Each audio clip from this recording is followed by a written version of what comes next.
fotkinau tą nuotrauką, tai prisiminiau Kolierio turo fotkę. Ir ten, žinot, toks yra paveiksliukas, kur visi muzikantai tą pasaulinį turą ir daro. Tai. Ir aš turiu žiūrkę, bet tai dabar balgo, tai aš niekaip jos negaliu parodyti, bet būtinai čia gal. Kontekstas. 2021 metais, sausio 1 dieną, įkėliau pirmą savo realų įrašą į YouTube. Ir į YouTube jau ir prieš tai įkėliau, bet ten visokius Lego filmukus. Tai ir vieną ten kaip mane kariuomenė. Dėl įvaizdžio, o taip, šauktiniai matosi, bet jie nesiskaito. O va čia prasideda mano tikra karjera. Žodžiu, per kelis mėnesius prikūriau kitų filmukų ten apie vertybės. Ir greit man tada pasakė, kurk apie politiką. Tai tada prikūriau apie politiką. Ir ten tada tai įvyko 500 000 peržiūrų. Ir tada Dovydas tapo Lietuvos dievaitis. Kad kuo daugiau tokių žmonių būtų. Ir paskui Dovydas greitai dingsta kažkur. Niekas nežino kur. Ir kažkas sako, kad Dovydą cancelino tada. Arba kad Dovydą nupirko. Žodžiu, per eilę metų visi ir pamiršo tą Dovydą jau paskui turbūt. Ir va, atėjo 25 metai. Ir neseniai čia buvo Čarlis Kirkas. Ir nebebuvo Čarli Kirko. Ir aš per jo mirties valandą sugalvojau parašyti, koks jis nefainas. Ir žmonės tada labai supyko. Ir Dovydą nuteisė. Tai ten buvo pati pikčiausia komentarų sekcija per visą mano gyvenimą. Kas yra labai įdomu. Pasižiūrint, ką aš apskritai veikiau internete, tai žmonės buvo pasibaisėję. Ir pasirodo, gal Dovydas toks ir nėra visai labai fainas. Ir ką aš čia dabar noriu šitų įrašų pasakyti, jei dar apskritai moku kažką pasakyti, tai kaip greitai galima nukryžiuoti žmogų ir kaip tobulai mes tą viens kitam darom. Ir šitą įrašą perskaičiau nežinau kiek kartų ir labai nenorėjau kelt, bet man atrodo, kad jį reikia padaryti. Aš nežinau kodėl, bet aš nežinau, ką daugiau daryti. Kaip tu, Dovydai, taip drąsiai šnekėjai apie tokias temas ir kaip tu išdrįsai. Tai va, kaip aš išdrįsau. Neturėjau ko prarasti. Gyvenime aš nieko nebeturėjau. Bet galvau, kad dar galiu būti kažko naudingas, tai va sugalvau daryti filmukus. Ir pagalvau, gal net va sutiksiu savo kompaniją, tai iš vis bus fainas planas va. Šitam įraše va, aš gražus va visas, bet čia jau va kažkas ant rankos uždėta, tam pačiam įraše va. Tai kas čia nutiko?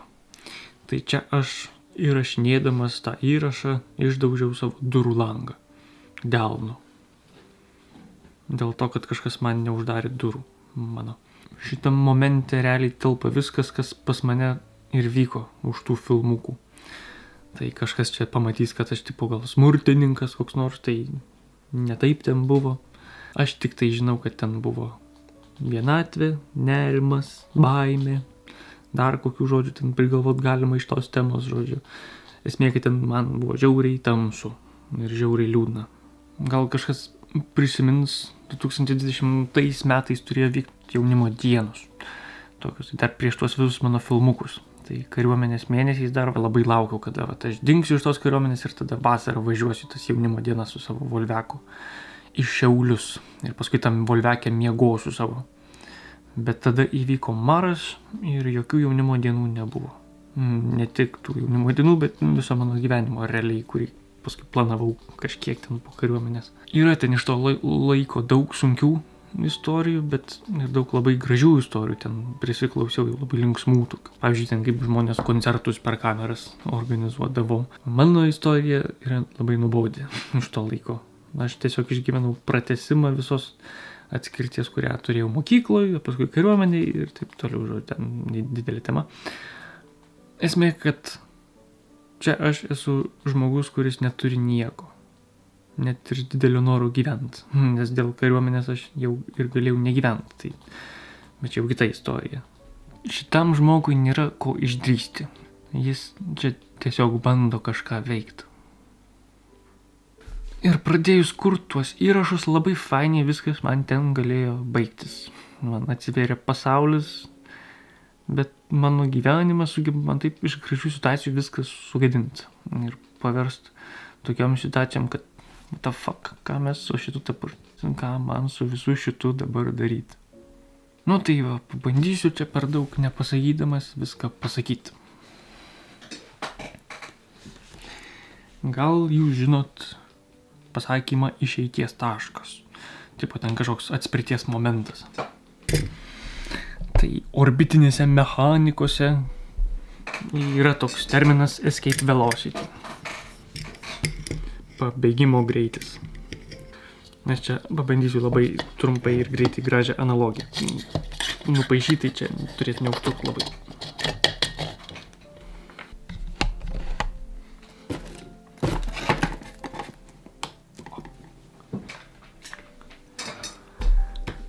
Žodžiu, kai nori išskristi į mėnulį, tu neskrendi tiesiai į mėnulį, nes tada tau labai greitai kuras baigsis, ten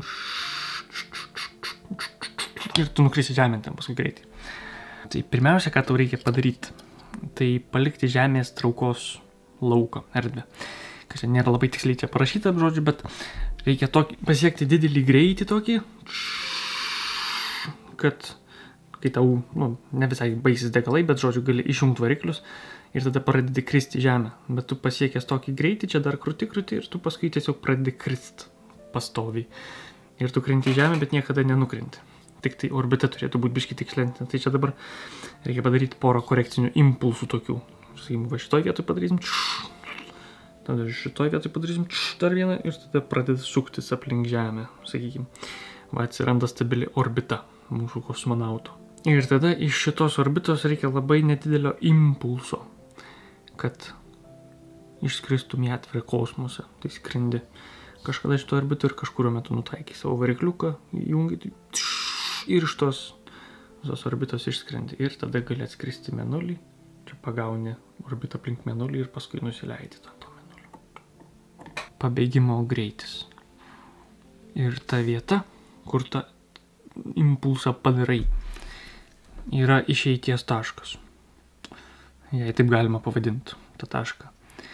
Ir šitas įrašas gal yra kaip koks išeities taškas nuo to momento, kur padariau filmuką, kaip Dovydas atsirado šitam ekrane.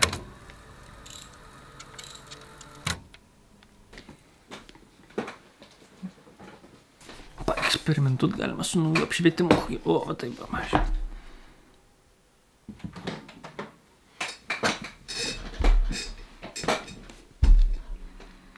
Aš visą gyvenimą norėjau kurti YouTube įrašus ir iki šiol noriu kurti. Ir kad ten padariau paskutinių filmukų 10, dar nereiškia, kad nenoriu kurti. Net planavau naują kanalą sukurti, kad iš šito kanalo pabėgčiau. Tie paskutiniai įrašai ir visi kiti tarp tų įrašų, tai buvo šaukiantys padėk man. Ne koks aš čia protingas ir kokia tiesą čia tau atnešu, nors gal jie ir atrodė šitaip, bet iš tikrųjų jie buvo aš nežinau kas vyksta ir parodyk ar galiu tavim pasitikėti. Tiek, kad jei ir padarysi tokį įrašą, padėk man, tai didelė rizika, kad kažkam bus tiesiog juokinga. O į tave spjauvus damutė pasijus dar labiau patenkinta. Tai per daug pavojinga taip daryti. Bet kodėl iš vis YouTube'ai prašyti pagalbos? Tai va čia ir prasideda tas išeities taškas. Tai jaunas idealistas nori gydyti pasaulį. Ir ko reikia, kad toks aršus ir kol kas dar durnas visai karys sugriūtų iki visiškai nieko. Kokių milijoninių fondų spaudimo reikia. Tai žiauriai nefaina pasakyti, kad užteko vieno žmogaus. Tikriausiai būčiau už tos įrašus kaip nors daręs visus filmukus kažkokia forma ir dabar jau susipažinau su pasauliu, kuris žiūrėjo tuos mano filmukus. Tai būtų buvę žiauriai viskas faina. Tik taip nuskilo, kad pirmas žmogus, su kuriuo susitikau, ir čia ne šiaip susimačiau, bet asmeniškai susipažinom, buvo tokia ateitininkė, kur nesakysi, kad turėtų būti kažkoks shady žmogus, tipo nepatikimas, žodžiu, bažnyčios žmogus. Aš tik dabar žinau, kad šitai dar nieko nesako. Tai viskas ten labai faina, ateik į mano grupelę, paskui ateik po tiltu, O dar paskui po kelių mėnesių aš bijau tave įsimylėti, gelbėjau tave nuo savęs ir sudie. Ir dar blokas tada. Ir jei visą tai būtų nutikę, bent jau kai būčiau turėjęs kažkokią patirtį bendruomenės už šeimos ribų, ten, kai žinočiau, ką reiškia, kai esu reikalingas. Ne už kažkokius filmukus tik tai, bet kaip asmuo jau. Ir aš nieko dar neturėjau tuo metu. Ir tą visą žiauriai vaikiško atmetimo patirtį gavau dar nieko nežinodamas apie pasaulį. Tiksliau, apie pasaulį tai aš jau per akis žinojau, ten kariuomenį mačiau irgi, bet nežinojau, kad ta pasaulio dalis, kuri kalba apie meilę, ištikimybę ir apie mylintį Dievą, ir kad ta visa dalis talpina žiauriai corrupted, kaip lietuviškai, sugadintus žmonės. Labai nenoriu čia kažkokios neapykantos tipo transliuoti, čia ne apie tai. Galėčiau kojas tam žmogui nuplaučiau. Žinau, kad neleistų, bet jokia meilė negali užsimerkti melui. Ir nežinau, ar čia tą gerą žodį parinkau, kam čia užsimerkti, net nežinau. Žodžiu, pas mane čia nėra nepaleistos meilės istorija irgi, kur tipo mano vienintelis, kuris mane padarys laimingą. Sugrįžk pas mane. Aš labai ilgai bandžiau savo įrodyti, kad viskas čia taip tiesiog ir buvo. Bet turiu aš dar tiek savigarbos, kad atsitraukčiau nuo žmogaus, kuriam tikrai manęs nereikia.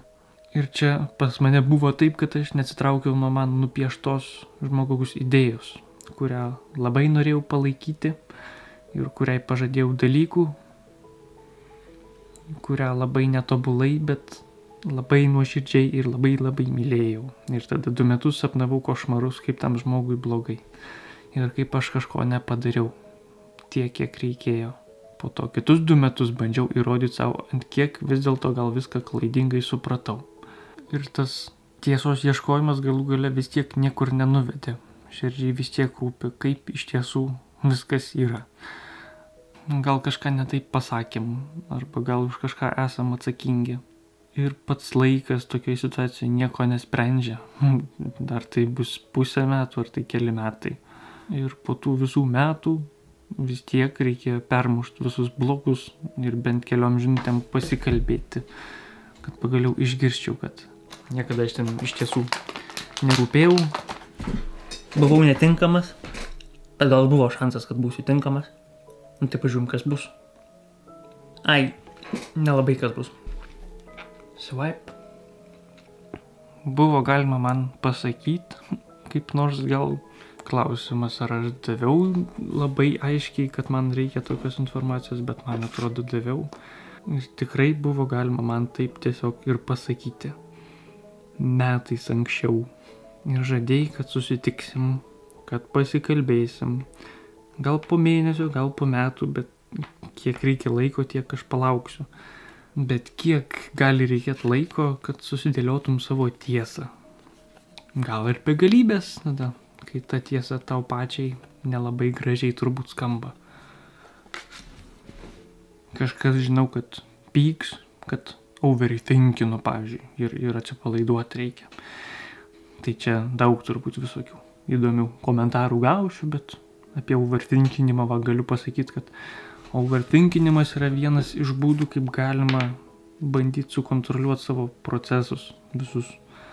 Labiausiai tai emocijas, jausmus visokius. Ir tikrai čia negeriausias būdas spręsti tam tikrus dalykus. Bet kaip ir apie kameras, pavyzdžiui, sako, kad geriausia kamera yra ta, kuri yra tavo kišeniai. Ir kai yra blogai, ir kai nėra ko griebtis, overthinkinimas tikrai geriau už alkoholį, pavyzdžiui. Arba už daužtis į kokį medį su savo mylimą mašiną. Kodėl aš nekūriau realiai nieko iki šiol, tai dėl to, kad nenorėjau parodyti, kad viskas man tipo gerai. Nes vapšiai nebuvo gerai, bet kažką vis tiek kūriau. Tai ten pievas, aišku, realiai, ir kurios visai niekam neįdomios buvo, bet aš jas kūriau dėl to, kad man reikėjo kažkokio santykio. Žmogui pasirodo reikia santykio. Who knew? Bet kurt žmogiško santykio aš nebegalėjau gyvai su žmogum, nes buvau iškeptas. Nežinau, kaip geriau pasakyti. Negalėjau nieko pasitikėti. Mano pirmas baugštus susitikimas su pasauliu tapo tragišku nusiritimu nuo bėgių. Ir visą tai čia nebuvo vienas žmogus, šiaip visko ten žiauriai daug įvyko, bet tai kiek aš čia dabar pasakosiu, kiek čia susireikšmint galima. Esmė, kad pradingo konkretus žmogus, pas kurį užstrigo mano nesveikas pasaulio pažinimas. Ir jis tai žinojo. Ir nuo tada realiai visos žmonių kompanijos, ypač katalikų bažnyčios apimti, tapo man mirtinai pavojingom. Ir aš neįsivaizduoju, kaip aš grįžau į bažnyčią, čia yra stebuklas, realiai. Geriausiu atveju galėjau drįsti susitikti su vienu žmogum, vienu metu ten atskirai kažkaip, nes tai reikia atskirų įrašo apibūdinti, koks tai jausmas, nes aš viskas, kas man tada prieš 4 metus liko, tai buvo šeima. Ir šeimos negali užtekti, kad viskas būtų gerai, bet labai gerai, kad ir tą šeimą turėjau, kad ir kokia gal netobula būtų, bet bent jau turėjau šeimą. Tai. Dabar atsiranda mano postas apie Čarlį. Ir viskas su tuo Čarliu yra gerai. Ir jis pats sakė, kad tai viešpats jį laimina, kad viešpats per Čarlį kalba. Jeigu Čarlis iš savęs kalbėtų, sakė, tai jis ir sakė, ir rėktų, ir taškytus, ir ten būtų chaosas, žodžiu. Tai tik dėl viešpaties malonės jis gali su meile prieiti prie žmogaus. Ir dėl tų visų momentų, kurie dar galėjo būti, bet buvo iš jo atimti, yra žiauriai liūdna. O aš savo tam visam poste agresyviam, dėl kurio man kažkodėl dabar labai linksma darosi, nežinau kodėl. Žodžiu, tai tam poste apie jo vieną pasisakymą leidau savo parodyti emocijas ir kažkokią agresiją pagaliau. Agresiją parodžiau, eiktų savo. Kad negalima daryti, kaip jis ten sako, negalima vaikų mokyti bijoti. Čia žiauriai didelė tema. Nes, pavyzdžiui, jeigu man būtų reikėję bijoti tėvų šalia viso kito, ką išsiaiškinau per paskutinius metus apie visus tėvų netobulumus, tai aš gal žemėje nebūčiau. Aš matau, koks subalansuotas visas yra, grinai sustyguotas visas procesas tėvų ir dievų. Gerai, čia ne apie tai tema. Žodžiu, bijoti savo tėvų. Aš bijojau savo tėvų, bet čia yra subtilu labai. Ir taip sakyti žmogui, kad tu turi mokyti, tavo tėvai, tavo vaikai turi tave gerbti per baimę. Bullshit, blemba. Nuo vaiko priklauso, ta prasme, sudėtinga tema, bet žiauru, kai aš šitą išgirdau, tai... Tai va, tai tas žodžių įrašas mane labai palėtė ir čia krikščionis moko gąsdinti savo vaikus. Dabar, kodėl aš taip, galima sakyti, sureikšminu šitą visą reikalą? Tai ten realiai net nelabai kas pakomentavo po to įrašu irgi, nėra taip, kad ten surinko ten iš... Bet man nuostabu, kiek nedaug aš tipo savęs leidau savo padalinti, ten pora žodžių yra tokių riebesnių tipo, ir pats posto yra klimatas toks priešiškas Čarliui, tipo, kad aš matosi, kad aš nepykstu. Bet tokių grubių pasisakymų tik pora ir prie jų čia dar parašiau, kad ir mane žmonės ten pradėjo drožti ir komentaruose, ir žinutėse asmeninėse. Ir vienas žmogus grinai man parašė, kad tu esi reikalingas, Dovydai, mes ten paskui biškį pasišnekėjom. Tai tu esi reikalingas, Dovydai, bet rašantis sąmonės apie tuos dalykus, kuriuos tu išmanai. Tarsi apie politiką aš kažką išmanau. Tuose savo pirmuose įrašuose, tipo, kur labai gerai atrodo ir kuriuos aš ten, mano researchas trukdavo ten. Tai va, kaip ten gavosi su kito priėmimu. Žodžiu, niekam reiškiasi nieko iš savęs, iš savo vidaus negaliu parodyti kitiems, nes būsiu iškart atmestas ir pradėtas gydyti kaip nors, bet net netinkamam priemonėm, o tiesiog vaikomas. Tipo, eik ir kažką su savim padaryk, gydytis, vat, man tu nepatinki, reik gydytis, va dabar. Ir tada ateisi ir aš tada tave mylėsiu. Tame nėra jokios meilės absoliučiai. Ir jeigu čia šitą pusę už vertybės eina, tai tada... Ir man dėl to yra žiauriai liūdna, žiauriai vieniša ir skaitydamas įrašą, aš net nerašiau apie jokį pyktį, bet aš jaučiuosi labai piktas, kad taip yra ir tas turbūt matosi, aš dabar jau nustojau skaityti tekstą ir pradėjau kalbėti tiesiai į kamerą, nematytas reikalas. Ir realiai labiausiai gaila tų, kurie ir nuvarė, ir aš susitvarkysiu ir mane tada mylės. Nuvaro pas psichologus, pas psichoterapeutus. Ir tada galiausiai žiūrėjau, kad nelabai kas vyksta, ir tada juos palieka tie žmonės, kurie sakė, kad susitvarkysi ir aš tada tave mylėsiu. Viskas tada griūna, aš gyvai tokią situaciją realiai turbūt mačiau, gal ir nemačiau. Nereikia susitvarkyti, kad tave mylėtų. Čia nesąmonė. Žodžiu, čia subtilesnis dalykas nei susitvarkyk ir tave mylėsiu tada. Dievui pasakyti, o labas Dieve, aš susitvarkysiu ir tada pas tave ateisiu. Grįžtų prie skripto. Jeigu užteko vieno ne visai įtinkančio posto, kad Dovydas taptų kažkam nevertas dėmesio arba šokiruotų ir kad čia jau reikia jam susitvarkyti kažką, tai reiškia, niekam aš niekada ir nerūpėjau. Bet rūpėjo tik tai, ką sakau ir kiek tai sutampa su tuo, ką kažkam norisi pasaulyje girdėti. Trumpai tariant, kiek tinkamai kalbėjau, tiek manęs ir reikėjo. Ir dabar niekam nekilo klausimas, iš kur pas Dovydą tokie išsireiškimai, kad Čarlis šlykštus. Vat. Man pačiam nemalonu dabar prisimint, kad aš tai rašiau. Ir aš suprantu tai. Durnumą laikė. Tipo. Niekam nekilo. Glausimas, kas man nutiko, kad aš taip dabar pradėjau. Mūsų pusės aktyvistai. Taip. Kaip dabar padaryti, kad Dovydas taip daug nepasakytų, mes turim jį pabart. Jei Jėzus ateitų šiandien į pasaulį, jį nukryžiuotų pati bažnyčia. Tokį dalyką šausiu gal. Čia buvau pastraipą šalia jo prarašęs, bet paskui ištryniau. Galvoju, tiesiog paliksiu taip, kaip yra ir pažiūrėsiu, ką čia žmonės į tai pasakys. Turbūt nieko nesakys. Daug aš čia dar prikalbėčiau, bet viskam yra ribos. Tai dar tik tai, ką čia parašiau, kad reiktų parašyti, gal tai čia nėra help me įrašas. Tipo, jeigu kažkas jau galvotų ir norėtų man rašyti, ką nors, tai čia aš neparašiau to, bet realiai pavėlavot. Tipo, bet iš gerosios pusės. Tipo. Aš esu darau įrašą. Tipo. Tai va, jeigu kažkas norėtų čia tipo rašyti, jokios man čia tipo pagalbos nereikia.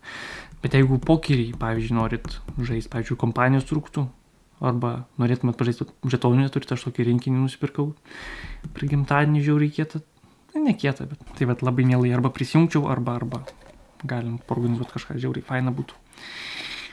Ir jeigu hotrodą kokį statot, arba norėtumėt statyti, arba turi žiauriai bent jau pamatyti, gal norėčiau, žodžiu, įdomu.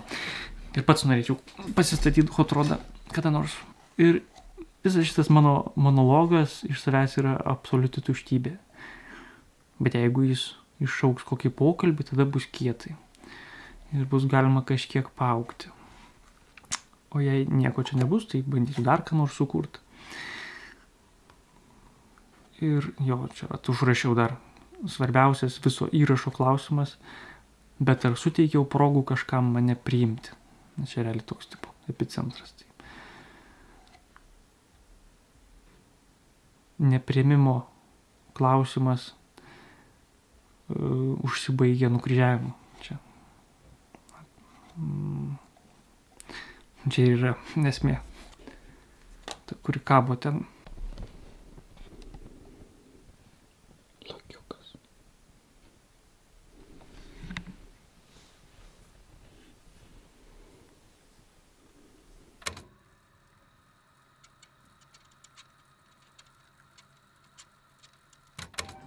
Tai fantikas. Jis eina laistyti dygliuko. Tai fantikas. Jis eina laistyti dygliuko. Tai fantikas. Jis eina laistyti dygliuko.